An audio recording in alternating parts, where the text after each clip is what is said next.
Today's episode is brought to you by FreedomProject Academy. Looking for a K-12 classical online school built on Judeo-Christian values? FPA is enrolling now for the fall. Request your free information packet at freedomforschool.com. That's freedom, F-O-R, school.com. It's time to get educated on the craziness impacting K-12 classrooms and college campuses around the world. This is the Dr. Duke Show. Hello, everyone, and welcome to the program. I'm Dr. Duke, joined by that one and only font of knowledge, David Fiorazo. What font would you be? Times New Roman? What font? I don't know. But before we get started, you please go ahead and hit that share button so we can educate many, many more patriots around the country. Today, we start in Washington State, where the West Coast, nothing ever seems to go very well there when it comes to education. We have a favorite sex shop school board president who is back in the news, and this time it involves sexual pleasure classes for kids as young as 9 years old. This is Jen Mason. We've talked about her before. You can see a picture of Jen on the screen. She is the director of a sex shop called Wink Wink in Bellingham, Washington. She also, unfortunately, is a director of a school board in that same town. And the first thing I would like to point out before we go to some video on this is, Dave, what do you think about the conflict of interest? Can you imagine if I owned a Christian bookstore and I was also a director of a school board and I was requiring school kids to come to my Christian bookstore for seminars? Do you think that would fly very far? Separation of church and state. Oh, no, you could not possibly get away with that. There's no separation of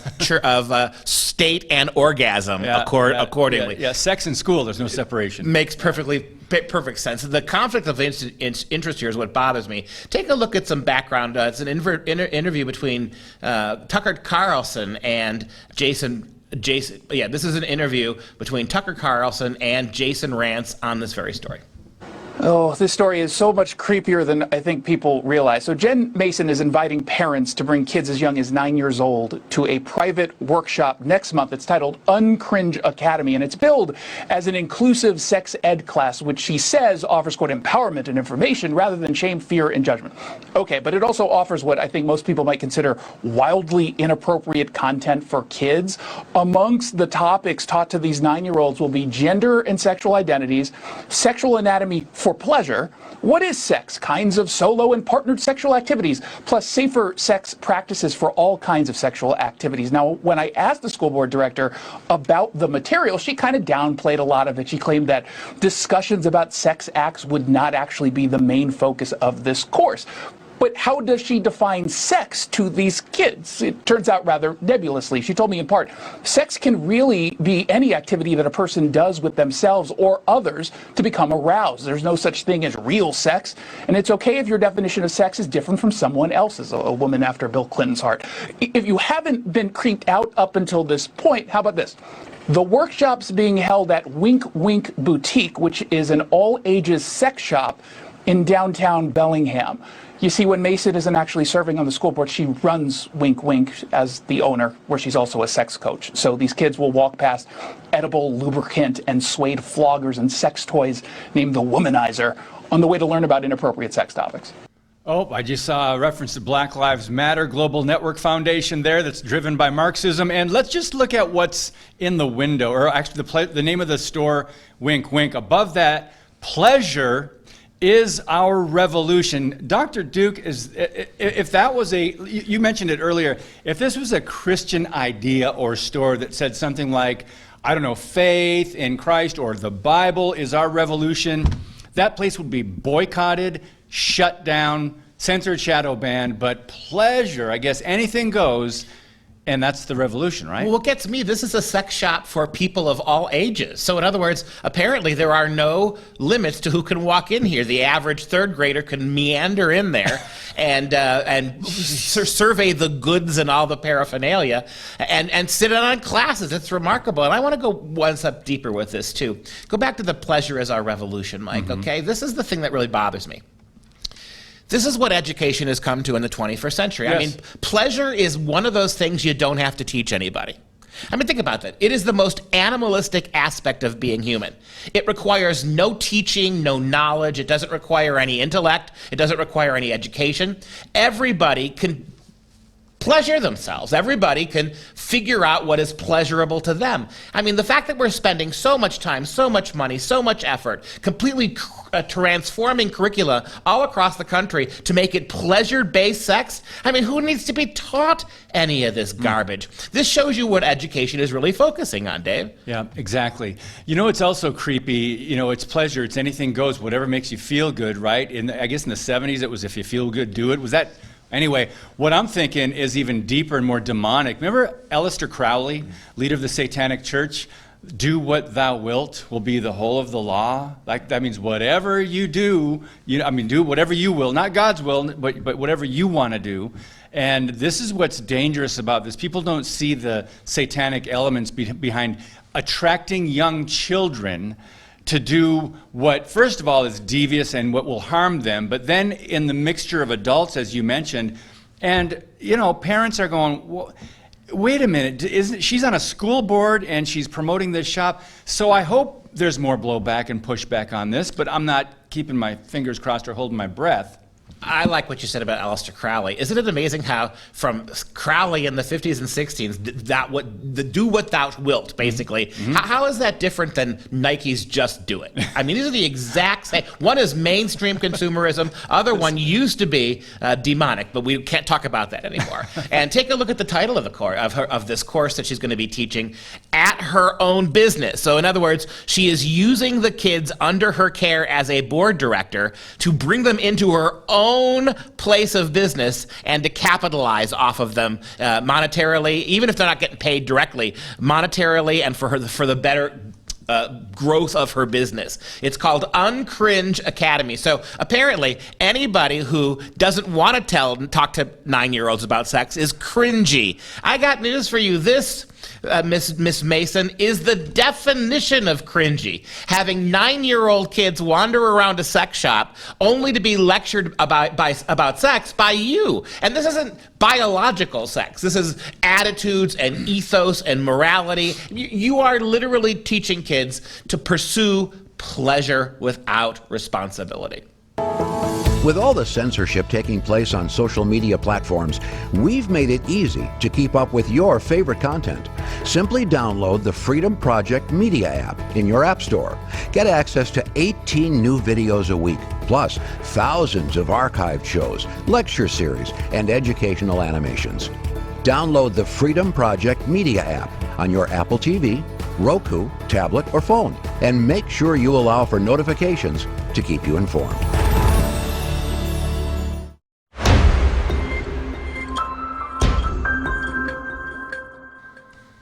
All right, we may have a theme here going today, but the next story is some parents concerned over puberty blockers video shown to 7th graders. First of all, my issue, Duke, with this headline, some parents. There's a few parents. There's a smattering of parents. Not all parents, not most, but some are concerned.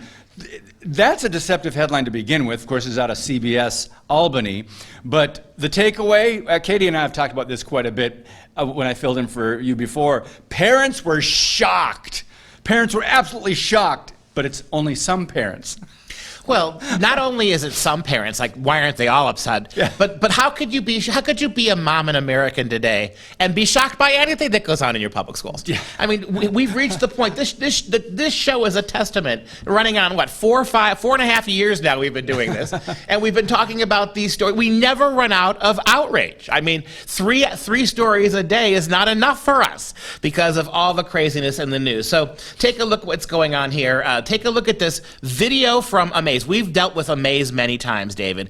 This is one of those companies you got to be very careful, moms and dads. This will never show up on your curriculum sheet. You'll never know that your kids are exposed to these videos from Amaze unless they tell you. This is so horrible, right? That in the wake of Common Core, organizations like like Amaze are creating video, oftentimes highly sexualized, that teachers can download in the classroom and they'll never tell you. Take a look at this one for little kids, normalizing puberty blockers. A person who is transgender is someone whose internal sense of their gender, being a boy, girl, or something else, doesn't match their physical body. People who feel this way sometimes feel anxious when they begin to reach puberty and their body starts to change in ways that don't match their internal sense of their gender. These feelings are totally normal. If you feel you want more time to explore how you feel about your gender before your body starts to change, it's important to talk with a parent, counselor, therapist, or doctor about the feelings you have regarding your gender. After some discussion and counseling, you may be referred to an endocrinologist. Endocrinologists specialize in hormones, and they are the most likely to prescribe puberty blockers for someone who wants them. Puberty blockers are medications that will stop your body from changing. They are usually given as an injection or an implant. They block the production of hormones to stop or delay the physical changes of puberty. The effects of the medication are only temporary, so if a person stops using puberty blockers, the physical changes of puberty will begin again. We were shocked when we found out that this was being presented to them without our knowledge. And the fact that it was medical information that was being relayed to them with no physician, no doctor present, and these are prescription drugs that are life-altering. I understand that these are parents who are trying to do what they think is best for their child. My response is, in a very simple way, LGBTQ people exist. I am almost 40 and LGBTQ as a gay man, but I was also 5. I was also 7 the first time someone called me the F word. Yeah, you're gay, not transgender, which means you're not trying to hack off somebody's body parts or stop their puberty. If you want to make the argument you were gay from the time you were 5 years old, you knew it then. Do you not see the difference there? And your response to moms and dads who are concerned to give in this kind of shockingly traumatic medicine to kids, your only response is, I know what it's like to be gay. That doesn't cut it. No, this is interesting. First of all, the science, right? Anything that you take or inject can be redone or they won't have long-lasting effects. Is there research on that? But secondly, when I saw the video, I saw the scissors come out, and I'm glad it was the girl going for her hair than the boy. And not something else, exactly. Yeah, the scissors. That's kind of frightening. But first, let me just say this. Kudos to New York for having a tip line to expose this madness. The tip line is called Crisis in the Classroom. And school districts across the U.S., pay attention. Tip lines for parents. Go ahead. Let me just throw this out there, though. Given what you know about the complete dominance of radical liberals in the state of New York, from the assembly all the way down to the governor's office, do you think anyone's on the other line, at the other end of that line, who's willing to be able to stop this? Yeah. It's nice that you can call in New York and complain, but who are you complaining to, right? It doesn't make a lot of sense to me, but go ahead. Hey, let's check out the school's response here. This is really interesting. Of course, we know that there are 7th grade and younger students and their families who are experiencing depression, anxiety, fear, and thoughts of self-harm because of the isolation and loneliness and lack of affirmation they feel.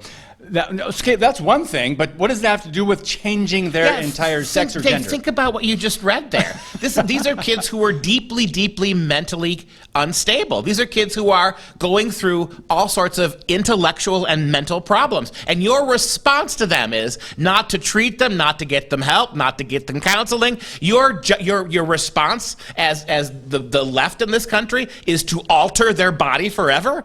Name another mental health or problem that you would treat this way. Somebody's an alcoholic, and so rather than getting them help or counseling or try to wean them off of alcohol, you're going to try to make sure that they have a Nerf car, so when they get in and drive, they can't hurt anybody. Is that what you would do? Doesn't make any sense.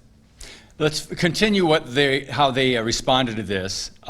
This particular assignment, now they're justifying, right? Get ready for the excuses. This particular assignment was part of a 7th grade health unit on puberty and physical and emotional changes that may be experienced during the period of puberty, a topic that is part of the New York State Health Standards. There it is, a certified health teacher,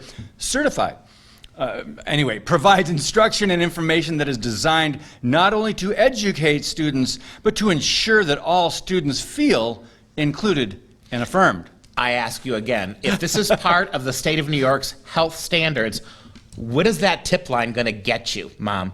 Don't rely on anybody else. Get your kids out of those schools. Amen. Today's show is sponsored by our friends at MyPillow. Save up to 66% on all items at MyPillow.com when you use the code Dr. Duke. That's DRDUKE. Support this show by supporting a great American company.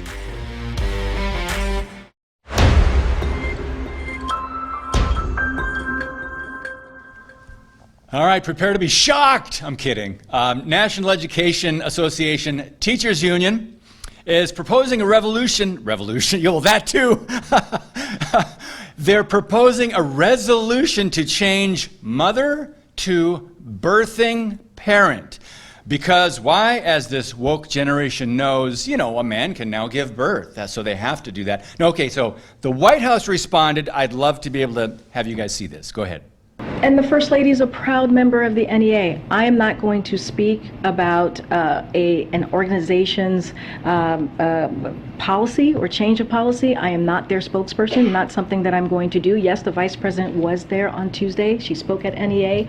And when they did regular order, when they did their regular business, she left. So she was also not part of that discussion. Look, this is a policy change. That is not something that I can speak to. I refer you to NEA.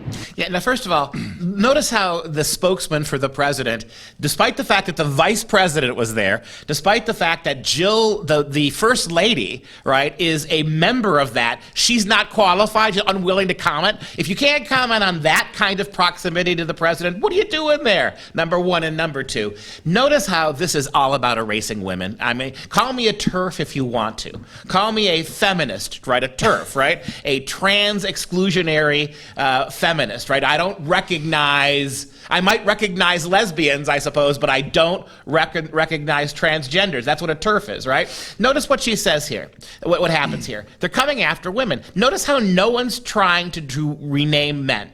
No one's talking about getting rid of the word father. They're only coming after women, and because women naturally and biologically are the only ones, and I'm going to repeat that, only ones who can get pregnant and give birth. So people like J.K. Rowling are exactly right. This is not about mainstreaming transgenderism. It's about doing away with gender and biological sex altogether. Okay, let's look at this on screen here, what they're actually doing. So the NEA will inform states and locals of the following sample language that may be put in contracts that is LGBTQ plus, QIA plus inclusive. The language will be as follows. Parental leave instead of maternity leave. Parent instead of mother or father. Birthing parent instead of mother. And non-birthing parent instead of father. To me, this is just so ridiculous, Duke. I'm sorry. It's so hard for the average American, maybe especially if you don't have kids in school now and you haven't for a while, to look at this and go, this can't be a true story. They can't be going down this road. Well, anxiety comes into this. They're playing on people's weaknesses. It says, according to the NEA's alleged proposal, using such language would relieve members of their anxiety over how a board of education or solicitor defines these maternity leave, mother, father. And so anxiety over defining words. Get these Democrats to their safe spaces quickly. Yeah, first of all, you use the word average moms and dads. I'm gonna replace that. It's way more than average moms and dads. It's statistically huge numbers of moms and dads who are bothered by this. Most people in this country do not think this is logical or makes any sense. Exactly. If this was on a referendum, Dave, if this was something we could vote on, it would be voted down outrageously.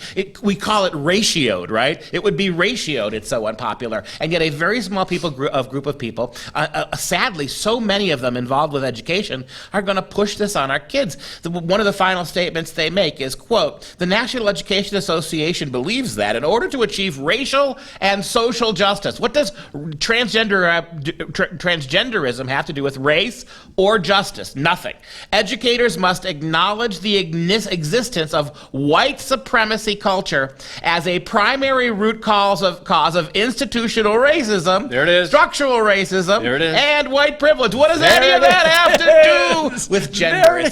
Pure Black Lives Matter, Antifa, socialist rhetoric.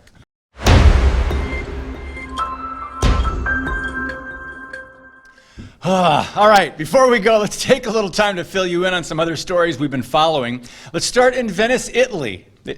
Thanks, guys, for giving me a shout out there, where the world's first tourist tax is being implemented in an effort to limit the number of visitors to the city.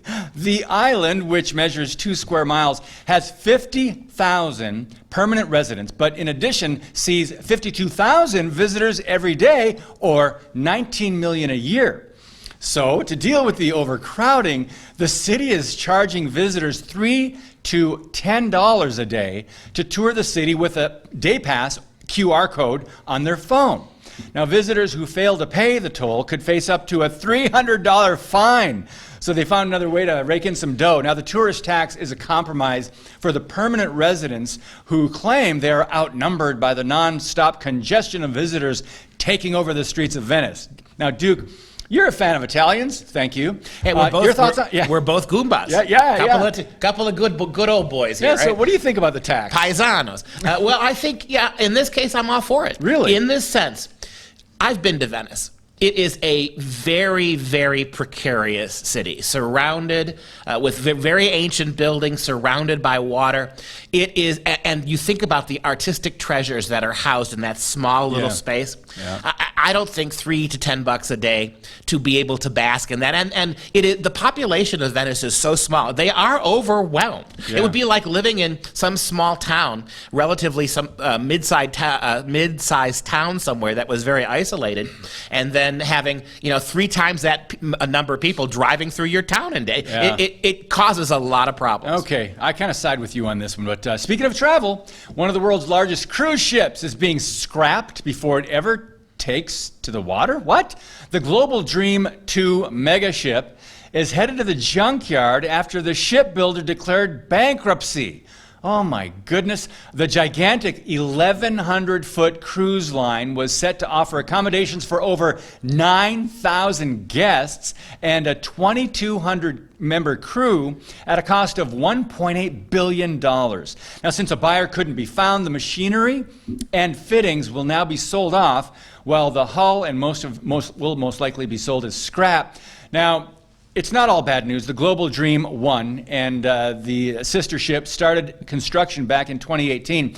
It's still on track to be completed, but with far fewer amenities. So they got to cut back somewhere. Now, finally, if cruising the high seas isn't your thing, why not bring that luxury to your backyard? A family-owned business in Lakeland, Florida, unveiled an incredibly unique pool that is created entirely with a 3D printer. Take a look at this.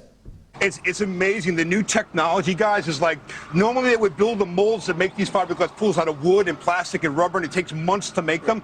They can now print any size pool like you have right here in a matter of days, and they 3D print it. The best part about it is it's completely recyclable, so when they're done, they can put it through a shredder and reuse those plastic pellets.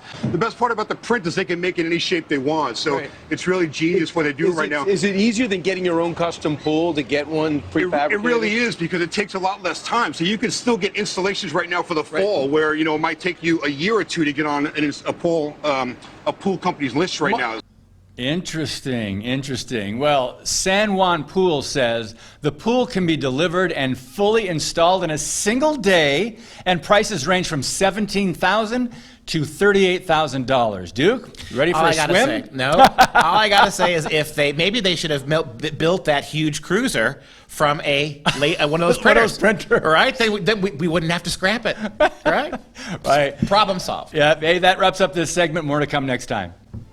And there we go. For all of us at Freedom Project, you need to stay educated, my friends, now more than ever.